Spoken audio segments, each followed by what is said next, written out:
অত্যাচার এমন করেছে, দিল্লির গ্র্যান্ড ট্রাঙ্ক রোডে মাসের পর মাস প্রত্যেকটা ডালে এক একজনের আলেম লাশ ঝুলিয়ে রেখেছে। পৃথিবীতে কমিউনিজমের বিপ্লবের কথা বলেন, পৃথিবীতে আপনি সেকুলারিজমের কথা বলেন, পৃথিবীতে যেই নামে যত মতবাদ যত ইজম দুনিয়ার যত জায়গায় এসেছে, আপনি তুরস্কে দেখেন কামাল আতাতুর্ক সেকুলারিজম এসেছিল, সেকুলারিজমের প্রধান প্রতিপক্ষ ছিল ইসলাম। আপনি মাওয়ারা নহরের যে এলাকা রয়েছে সেই এলাকা দেখেন, সেখানে কমিউনিজম এসেছিল, কমিউনিজম প্রধান প্রতিপক্ষ বানিয়েছিল ইসলামকে। আপনি ইরাকে দেখেন দুনিয়াতে যারা আজকে শান্তির ফেরি করে বেড়ায়, যারা শান্তির নামে ওয়াহদাতুল আদিয়ানের নামে, যারা নানা এর নামে যারা পৃথিবীতে আজকে শান্তির ফেরি করে বেড়াচ্ছে, তারা আর কোন ধর্মকে টার্গেট করে না, একমাত্র টার্গেট করে ইসলামকে। কেন জানে? পৃথিবীতে মানুষের তন্ত্র মন্ত্র প্রতিষ্ঠা করার পথে একমাত্র বাধা হলো ইসলাম। ইসলাম যতদিন থাকবে পৃথিবীতে মানুষের বানানো তন্ত্র মন্ত্র প্রতিষ্ঠা হবে না। আপনি দেখেন ভারত উপমহাদেশে তারা কি জুলুম করেছে। 169 বছর দিল্লির গ্র্যান্ড ট্রাঙ্ক রোডে আলেমদের লাশ লটকিয়ে রেখেছে। একদিন না, প্রত্যেক ডালে এক একজন আলেম, মাসের পর মাস ঝড় হয়, বৃষ্টি হয়, গরম হয়, আলেমের লাশ ঝুলে থাকে। কারণ মানুষকে ভয় দেখিয়েছে, ব্রিটিশের বিরুদ্ধে ফতোয়া দিলে শাস্তি হবে এমন, ব্রিটিশের বিরুদ্ধে কথা বললে শাস্তি হবে এমন, দেশের স্বাধীনতা সার্বভৌমত্বের কথা বললে শাস্তি হবে এমন, কোরআনের কথা বললে শাস্তি হবে এমন, তারপরে আপনি হাদিসের কথা বললে শাস্তি হবে এমন, আকীদা ঈমানের কথা বললে শাস্তি হবে এমন। এমন কোন অত্যাচার নাই করে নাই। এই অত্যাচারের ফিরিস দিলে অনেক লম্বা ইতিহাস। প্রশ্ন হলো, ব্রিটিশরা ইস্ট ইন্ডিয়া কোম্পানি এত জুলুম করলো, এত অত্যাচার করলো, উপমহাদেশ থেকে ইসলামকে বিদায় করতে পেরেছে? এই পার্থক্যটা হলো কেন? আমি ইমাম বুখারী রাহমাতুল্লাহ মাকবারার পাশে একটা ইনস্টিটিউট আছে, হাদিস ইনস্টিটিউট।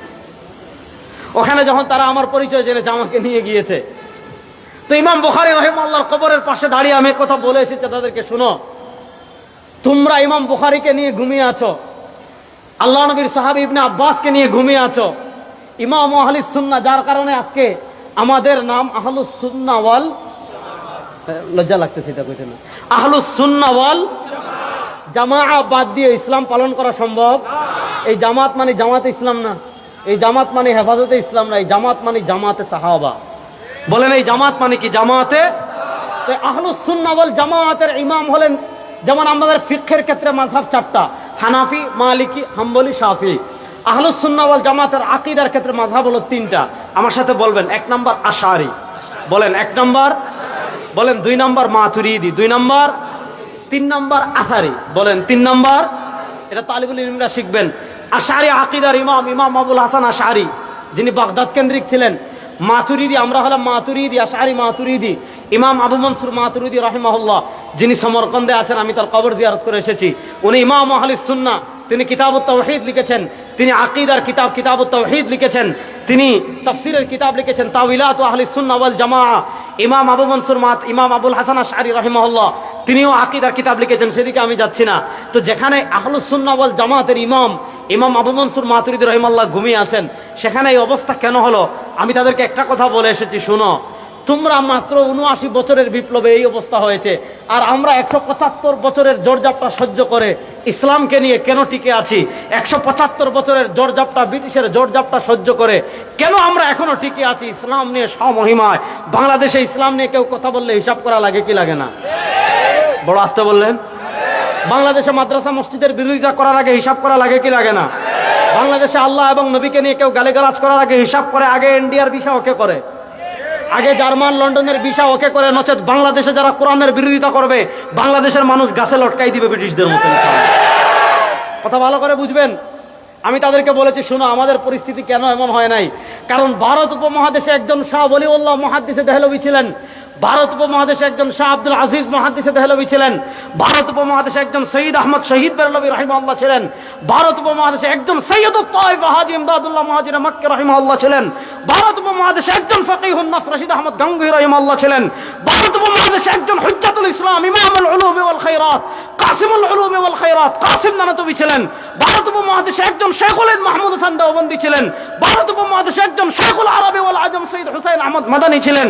সবচেয়ে বড় কথা ছিল, ভারত উপমহাদেশে একটা দারুল উলুম দেওবন্দ ছিল। ভারত উপমহাদেশে একটা দারুল উলুম দেওবন্দ ছিল। দারুল উলুম দেওবন্দ এক ইনকিলাব কা নাম। আমি আলোচনা শুরু করেছিলাম যে আজকে দারুল উলুম দেওবন্দ প্রতিষ্ঠা বার্ষিকী গতকাল গিয়েছে। 1966 সালের 30 মে প্রতিষ্ঠা লাভ করেছিল দারুল উলুম দেওবন্দ। কেন প্রতিষ্ঠা লাভ করেছিল এইটা বলে আমার আলোচনা শেষ। 1857 সালে যখন সিপাহী বিপ্লব ব্যর্থ হলো, খুব মনোযোগ দিয়ে বুঝবেন, সিপাহী বিপ্লব ব্যর্থ হওয়ার আগে আমাদের আকাবিরে দেওবন্দের ইতিহাস আপনারা জানেন। কাসিম নানতবী রাহিমাহুল্লাহ, সৈয়দুত তায়েফা হাজী ইমদাদুল্লাহ মুহাজির মক্কি রাহিমাহুল্লাহ, ফাকিহুন নফস ইমামুল আসর আল্লামা রশিদ আহমদ গাঙ্গুহি রাহিমাহুল্লাহ, ওনারা থানা ভবনকে কেন্দ্র করে ইসলামিক স্টেট প্রতিষ্ঠা করেছিলেন। ওখান থেকে ব্রিটিশের বিরুদ্ধে জিহাদ পরিচালনা করেছিলেন। ওই জিহাদ ব্যর্থ হলো, সিপাহী বিপ্লব ব্যর্থ হলো। ব্রিটিশরা যখন প্রচন্ড শক্তিশালী হয়ে গেল, এখন ব্রিটিশকে থামানোর আর কেউ নাই, ব্রিটিশকে থামানোর মতো আর কেউ নাই, সম্মুখ জিহাদ করার মতো আর কেউ নাই, ব্রিটিশকে মোকাবেলা করার মতো আর কেউ নাই। এখন কি করা যায়? কি করা যায়? তারা সম্মুখ জিহাদ করতে পারছেন না, কিন্তু চেতনা বন্ধ করা যাবে না। ব্রিটিশের বিরুদ্ধে জিহাদ করতে পারছেন না, কিন্তু ব্রিটিশের বিরুদ্ধে জিহাদ করা ফরজ, এই চেতনা বন্ধ করা যাবে না। প্রজন্ম চলে যেতে পারে, কিন্তু পরবর্তী প্রজন্মের কাছে এই দেশ স্বাধীনতা, ইসলাম এবং আকীদা হেফাজতের এই মিশনটা কেমনে পৌঁছাবেন, এই চিন্তা রেখে কাসিম নানতবী রাহিমাহুল্লাহ, রশিদ আহমদ গাঙ্গুহি রাহিমাহুল্লাহ সহ আমাদের আকাবিরে দেওবন্দ চিন্তা করলেন যে একটা প্রতিষ্ঠান পরিচালনা করবো, একটা প্রতিষ্ঠান প্রতিষ্ঠা করব।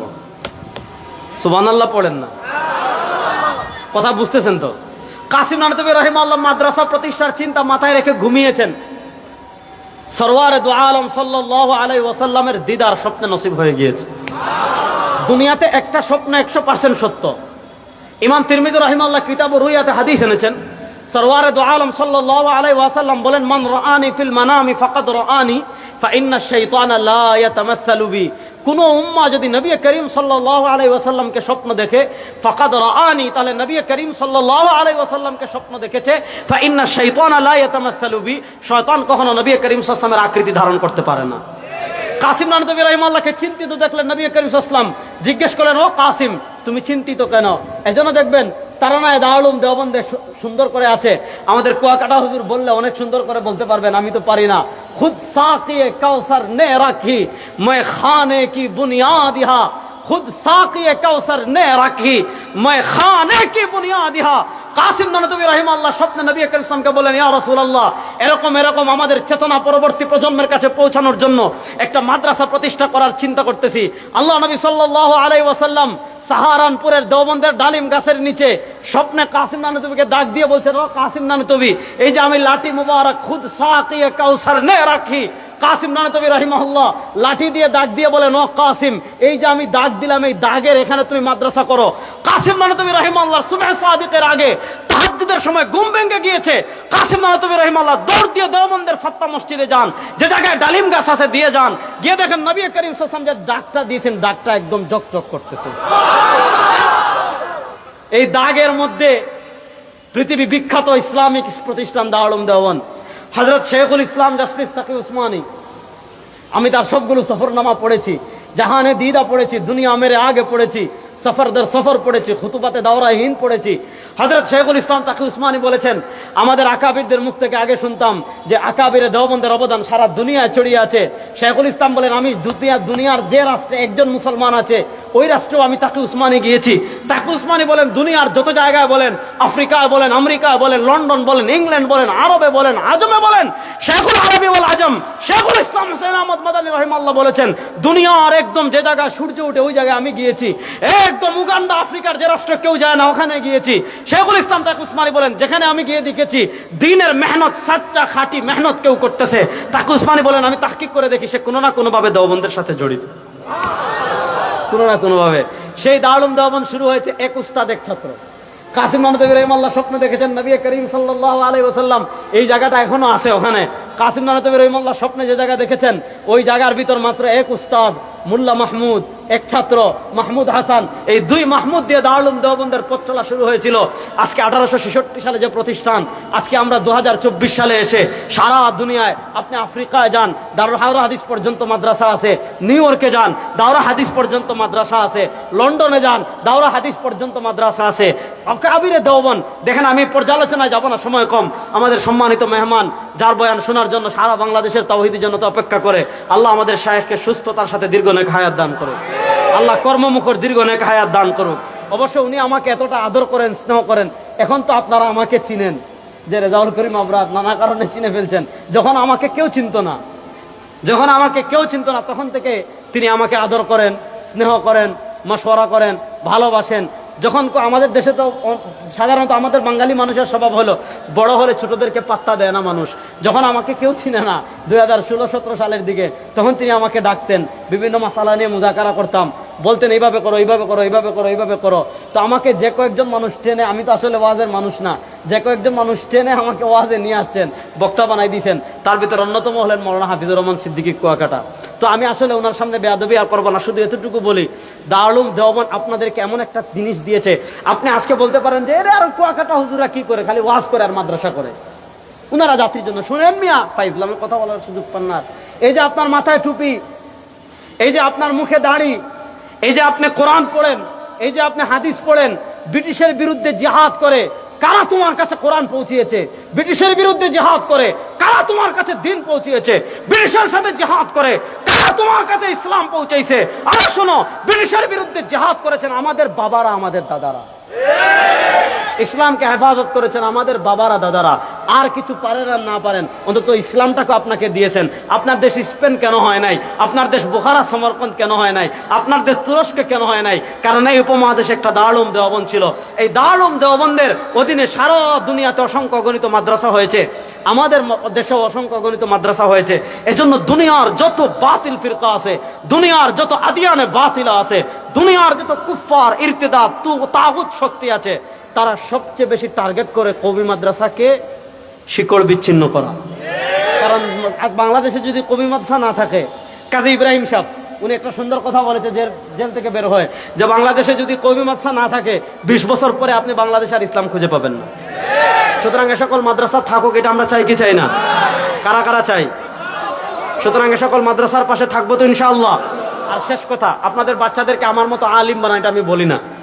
হাফিজুর রহমান সিদ্দিকী সাহেবের মতো খতিবুল উম্মাহ বানান, এটাও আমি চাই না, আমি বলি না। আপনি যদি চান আপনার ছেলেকে ইঞ্জিনিয়ার বানাবেন, এটা আমি চাই, দরকার। আমাদের ছেলেরা, হামাসের মুজাহিদরা যেভাবে অস্ত্র বানায়, আমাদের ছেলেরা ওইভাবে অস্ত্র বানানো শেখা দরকার। কারণ সামনে ইহুদিদের সাথে আমাদের খেলা হবে ইনশাআল্লাহ। যুবকরা প্রস্তুত আছে না নাই? আমরা ঢাকায় হুরমতে আকসা কনফারেন্সে বলেছিলাম, সময় আসতেছে, ফিলিস্তিনে আমাদের যত ফুটা রক্ত ঝরেছে, ইহুদিদের কলিজায় পাড়া দিয়ে প্রত্যেক ফুটা রক্তের বদলা নেওয়া হবে ইনশাআল্লাহ। আমরা যদি না পারি, আমাদের পরবর্তী প্রজন্ম যখন আসবে, প্রত্যেক ফুটা রক্তের বদলা নেবে ইনশাআল্লাহ। তারা যদি না পারে, হযরত ঈসা আলাইহিস সালাম যখন দুনিয়াতে আসবেন, চূড়ান্ত খেলা হবে ইনশাআল্লাহ। ইহুদিদের সাথে চূড়ান্ত খেলার জন্য প্রস্তুত যুবকরা ইনশাআল্লাহ? প্রস্তুত আছেন তো ইনশাআল্লাহ? সুতরাং আমাদের বাচ্চারা অস্ত্র বানানো শিখুক, এটাও আমি চাই। অস্ত্র বানানো শিখবে কোরআন সাথে নিয়ে, কোরআন বাদ দিয়ে। কথা বলেন না কেন? কোরআন সাথে নিয়ে, কোরআন সাথে নিয়ে আমাদের চলার দরকার আছে না নাই? সুতরাং শেষ কথা এটা, আপনার বাচ্চাকে, এখন তো সিলেবাসের কি অবস্থা সেটা জানেন, এটা নিয়ে আমার লেকচার আপনারা শুনেছেন, যারা শুনেন নাই সার্চ দিলে পেয়ে যাবেন। একদম ধরে ধরে ধরে ধরে আমি লম্বা 1 ঘন্টার লম্বা লেকচার দিয়েছি, যে আমাদের শিক্ষা ব্যবস্থায়, আলিয়া মাদ্রাসা স্কুলের শিক্ষা ব্যবস্থায় কি কি ইসলাম বিদ্বেষী বিষয় ঢুকিয়ে দেওয়া হয়েছে, এটা আপনারা শুনবেন। ওই আলোচনায় যাচ্ছি না। আজকে চতুর্দিক থেকে তুফান আসতেছে, এই তুফান মানে জাহান্নামে যাওয়ার তুফান আসতেছে। এই তুফান থেকে বাচ্চাকে বাঁচাতে হলে একমাত্র পথ মাদ্রাসা। এজন্য আপনি আলেম না বানান, কমসে কম নুরানিতে 3 বছর, 3 বছর না পারেন 2 বছর, 2 বছর না পারেন 1 বছরের জন্য বাচ্চাদেরকে দিবেন তো ইনশাআল্লাহ। আল্লাহ রাব্বুল ইজ্জত ওয়াল জালাল যে কথাগুলো বললাম, আমাকে আপনাকে সবাইকে আমল করার তৌফিক দান করুন, আমিন। ইন আসাবতু ফামিনাল্লাহি ওয়া ইন আখতাতু ফামিন্নি ওয়া মিনাশ শাইতান। সুবহানাকাল্লাহুম্মা ওয়া বিহামদিকা আশহাদু আল্লা ইলাহা ইল্লা আনতা আস্তাগফিরুকা ওয়া আতুবু ইলাইক। আসসালামু আলাইকুম ওয়া রাহমাতুল্লাহি ওয়া বারাকাতুহু।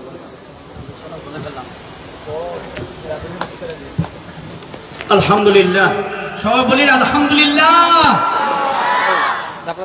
সম্মানিত উপস্থিতি, যার পবিত্র জবান থেকে নসিহত শোনার জন্য, এক নজর দেখার জন্য বাংলাদেশের যুবক, বয়োজ্যেষ্ঠ, মুরব্বী, তরুণ অপেক্ষায় থাকে। আমরা কি অপেক্ষায় আছি? আলহামদুলিল্লাহ। এই পর্যায়ে হিফজুল কোরআন মাদ্রাসার 3 দিন ব্যাপী ওয়াজ মাহফিল ও হালকায় জিকিরের 2য় দিনের প্রধান মেহমান, প্রধান আকর্ষণ জনাব আলহাজ হযরত মাওলানা হাফিজুর রহমান সিদ্দিক কুয়াকাটা। জনাব হযরত মাওলানা হাফিজুর রহমান সিদ্দিক কুয়াকাটা হযরতকে হযরতের মূল্যবান নসিহত পেশ করার জন্য সবিনয় অনুরোধ জানাচ্ছি।